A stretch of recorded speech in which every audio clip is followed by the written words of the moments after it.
یہ ZBC کی Urdu service ہے.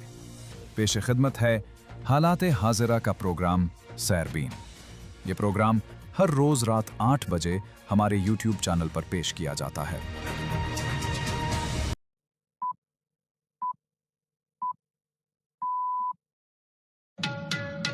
7 فروری کے سیربین سے جاوید چودھری کا سلام.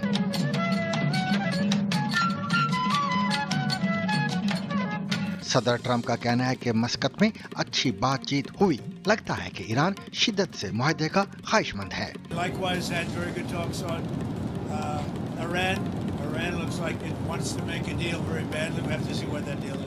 ایرانی وزیر خارجہ اراغچی نے کہا ہے کہ امریکہ اور ایران کے درمیان عمان میں ہونے والے مذاکرات ایک اچھا آغاز ہیں. I think it was a good start, a good beginning, and now we have to go back to our capitals and discuss, the question. Pakistan کے دارالحکومت اسلام آباد کی مسجد پر خودکش حملے کی ذمہ داری داعش نے قبول کر لی. انڈیا کی اسلام آباد خودکش حملے کی مذمت اور دھماکے میں ملوث ہونے کے الزام کی پرزور تردید. بنگلہ دیش میں نوجوانوں کے انقلاب کے بعد پہلے انتخابات. جانیے جین زی کا خواب کیوں ادھورا رہ گیا. کراچی کے علاقے ڈیفنس میں اشتہاری اسکرینز پر فوش ویڈیو چلنے کا معاملہ. ایک مشتبہ شخص گرفتار. یہ بھی جانیے کہ سعودی عرب نے لاکھوں اونٹوں کو پاسپورٹ جاری کرنے کا فیصلہ کیوں کیا.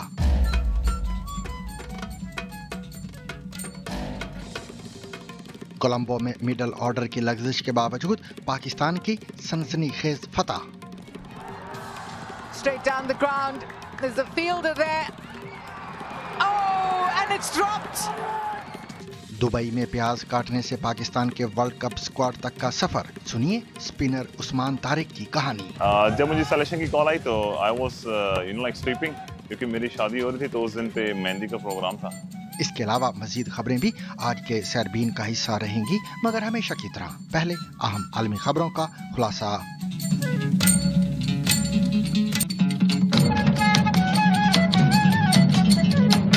امریکی صدر ڈونلڈ ٹرمپ نے کہا ہے کہ عمان کے دارالحکومت مسقط میں امریکہ اور ایران کے درمیان ہونے والی بات چیت بہت اچھی رہی اور ایسا لگتا ہے کہ ایران شدت سے کسی معاہدے کا خواہاں ہے. تاہم انہوں نے خبردار کیا کہ اگر معاہدہ طے نہ پایا تو اس کے نتائج بہت سخت ہوں گے.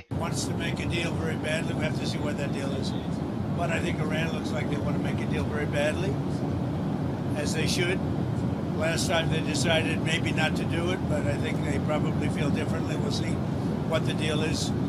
It'll be different than last time. یہ مذاکرات جمعے کو عمان میں شروع ہوئے، جو گزشتہ جون کے بعد پہلی بار ہوئے ہیں جب امریکہ نے ایران کی 3 بڑی ایٹمی تنصیبات کو نشانہ بنایا تھا. مذاکرات میں ایرانی وفد کی قیادت وزیر خارجہ عباس اراغچی کر رہے تھے، جبکہ امریکی وفد میں خصوصی ایلچی اسٹیو وٹکوف اور صدر ٹرمپ کے داماد جیرڈ کشنر بھی شامل ہیں. عمان کے وزیر خارجہ بدر البو سعیدی نے کہا کہ بات چیت مفید رہی اور فریقین کے موقف واضح ہوئے. ایرانی وزیر خارجہ عباس اراغچی نے بھی مذاکرات کو اچھا آغاز قرار دیتے ہوئے کہا کہ بات چیت مثبت ماحول میں ہوئی ہے اور دونوں وفود مشاورت کے لیے اپنے اپنے دارالحکومت واپس جا رہے ہیں. دوسری جانب صدر ٹرمپ نے ایک بار پھر واضح کیا کہ امریکہ ایران کو جوہری ہتھیار حاصل کرنے کی اجازت نہیں دے گا اور ضرورت پڑنے پر فوجی آپشن بھی زیر غور ہے. انہوں نے بتایا کہ خطے میں امریکی بحریہ کی موجودگی بڑھا دی گئی ہے. Heading in that direction. We'll be there pretty soon. So we'll see how that works out. The stock market, as you know, broke a number that they thought was going to be impossible to break. Certainly during my first year, they said if you could do it in your 4th year, by the 4th year, we broke 50,000 on the Dow. Most people thought that was... صدر Trump نے ایک executive order پر دستخط بھی کیے ہیں جس کے تحت ایران کے ساتھ تجارت کرنے والے ممالک پر اضافی محصولات عائد کیے جا سکتے ہیں جن کی شرح 25% تک ہو سکتی ہے. وائٹ ہاؤس کے مطابق یہ اقدام ایران کے ایٹمی پروگرام، میزائل سرگرمیوں اور خطے میں عدم استحکام کے تناظر میں اٹھایا گیا ہے. ایران کی جانب سے ان ممکنہ پابندیوں پر فوری رد عمل سامنے نہیں آیا، تاہم مذاکرات کے اگلے دور سے متعلق توقعات برقرار ہیں. امریکی اور ایرانی حکام کی عمان میں بات چیت کے بعد ایرانی وزیر خارجہ اراغچی نے سرکاری ٹیلی ویژن پر بات چیت کرتے ہوئے کہا کہ یہ ایک اچھا آغاز ہے، اور ان کا کہنا تھا کہ بات چیت مثبت ماحول میں ہوئی اور دونوں وفود مشاورت کے لیے اپنے اپنے دارالحکومت واپس جا رہے ہیں۔ I think it was a good start, a good beginning, and now we have to go back to our capitals and discuss, the question with our superiors and explain what happened during these negotiations, and we will decide for the next round. امریکہ اور ایران کے وفود کے درمیان یہ ملاقات ایک ایسے وقت میں ہوئی ہے جب امریکی فوج نے مشرق وسطی میں اپنی موجودگی بڑھا دی ہے۔ یہ اقدام ایران کی جانب سے گزشتہ ماہ ملک گیر حکومت مخالف مظاہروں کو پرتشدد طریقے سے کچلنے کے بعد کیا گیا، جس میں انسانی حقوق کے گروپوں کے مطابق ہزاروں افراد ہلاک ہوئے تھے۔ ایران نے پہلے کہا تھا کہ بات چیت صرف اس کے جوہری پروگرام تک محدود ہوگی، جبکہ امریکہ کا مطالبہ ہے کہ ایران اپنا جوہری پروگرام روک دے گا اور افزودہ یورینیم کا ذخیرہ ختم کرے گا، اور اسی کے ساتھ ساتھ امریکہ یہ بھی چاہتا ہے کہ مذاکرات میں ایران کے بیلسٹک میزائل اور خطے میں مسلح گروہوں کی حمایت کے معاملات بھی شامل ہوں۔ اس سے قبل عمان نے کہا تھا کہ اس کے وزیر خارجہ نے اراغچی اور امریکی خصوصی ایلچی سٹیو وٹکوف اور صدر ٹرمپ کے داماد و ایلچی جیرڈ کشنر کے ساتھ الگ الگ ملاقاتیں کی ہیں۔ عمان کے مطابق یہ مشاورتیں سفارتی اور تکنیکی مذاکرات دوبارہ شروع کرنے کے لیے مناسب حالات تیار کرنے پر مرکوز تھیں۔ حالیہ ہفتوں میں صدر ٹرمپ نے دھمکی دی کہ اگر ایران معاہدہ نہ کرے تو اسے بمباری کا نشانہ بنایا جائے گا۔ تاہم ایران کی جانب سے یہ اعلان سامنے آیا کہ اگر اس پر حملہ ہوا تو وہ طاقت کے ساتھ جواب دے گا اور مشرق وسطی میں امریکی فوجی اثاثوں اور اسرائیل کو بھی نشانہ بنائے گا۔ پاکستان کے دارالحکومت اسلام آباد کے علاقے ترلائی میں واقع امام بارگاہ میں جمعے کی نماز کے دوران ہونے والا دھماکہ پولیس کے مطابق خودکش حملہ تھا۔ اسلام آباد انتظامیہ نے تصدیق کی ہے کہ اس حملے میں جاں بحق افراد کی تعداد 31 جبکہ زخمیوں کی تعداد 169 ہو چکی ہے۔ وزیر اعظم پاکستان شہباز شریف نے واقعے کی شدید مذمت کرتے ہوئے کہا ہے کہ حملے میں ملوث عناصر کو جلد بے نقاب کر کے قرار واقعی سزا دی جائے گی۔ وزیر مملکت برائے داخلہ طلال چودھری کے مطابق خودکش حملہ آور افغان شہری نہیں تھا، تاہم فرانسک شواہد سے یہ بات سامنے آئی ہے کہ وہ متعدد مرتبہ افغانستان جا چکا تھا۔ امام بارگاہ سے متصل گھر کے رہائشی اور منتظم سید اشفاق نے بتایا کہ فائرنگ کی آواز سن کر وہ فوری طور پر باہر نکلے اور گارڈز نے انہیں بتایا کہ حملے میں 3 افراد ملوث تھے۔ واقعے میں امام بارگاہ کے سیکیورٹی گارڈز بھی زخمی ہوئے ہیں، جن میں سے ایک کی ہلاکت کی اطلاع بھی ہے۔ افغانستان میں طالبان حکومت کی وزارت خارجہ ایران اور دیگر ممالک نے حملے کی مذمت کی ہے اور پاکستان سے اظہار یکجہتی کیا ہے۔ وزیر اعظم نے عالمی رہنماؤں کے تعزیتی پیغامات پر شکریہ ادا کیا ہے۔ وزیر اعلیٰ پنجاب مریم نواز نے واقعے کے پیش نظر بسنت سے متعلق تمام سرگرمیاں منسوخ کرنے کا اعلان کیا ہے۔ حملے کے بعد پاکستان اسٹاک ایکسچینج میں مندی دیکھی گئی، جہاں تجزیہ کاروں کے مطابق دھماکے کے باعث سرمایہ کاروں میں بے چینی پیدا ہوئی۔ تحقیقات کے دوران اسلام آباد امام بارگاہ حملے کی منصوبہ بندی اور معاونت کے الزام میں اب تک کم از کم 4 افراد کو حراست میں لیا جا چکا ہے۔ اسی سلسلے میں خیبر پختونخوا کے ضلع نوشہرہ میں پولیس کارروائی کے دوران جھڑپ میں ایک اسسٹنٹ سب انسپکٹر اور ایک شدت پسند ہلاک ہو گئے ہیں، جبکہ ایک اور ASI اور ایک پولیس اہلکار زخمی ہوئے ہیں۔ پولیس نے 3 مزید مشتبہ افراد کو گرفتار کر لیا ہے، جبکہ پشاور میں بھی سہولت کاروں کے خلاف چھاپے جاری ہیں۔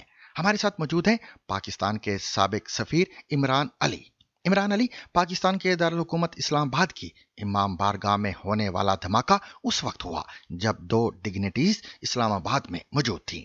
کیا اس دھماکے کی وجہ پاکستان اور سینٹرل ایشیا کے درمیان تعلقات میں اضافہ ہے، یا پھر یہ پاکستان میں موجود سیکٹیرین ڈیوائیڈ یعنی فرقہ وارانہ تقسیم کا نتیجہ تھا؟ میں اس کو اس کانٹیکسٹ میں نہیں دیکھتا، کیونکہ جو شیعہ سنی ڈیوائڈ ہے، یا let's call it this sectarian divide, یہ it has ebbed now Pakistan میں۔ یہ it's not a headline now, اور ہوئے ہیں واقعات 2025 کے بھی شروع میں ایک واقعہ ہوا ہے اور 2024 میں بھی ہوئے ہیں، کچھ بلوچستان سے ریلیٹڈ ہوئے ہیں، لیکن یہ اسلام آباد کے سینٹر میں کوئی ایسا واقعہ نہیں، کوئی ایسی دنیا میں چیز نہیں ہوئی جس کی وجہ سے آ کے ایک انسان مشتعل ہو کے اپنے آپ کو انڈیجنسلی اڑا دے.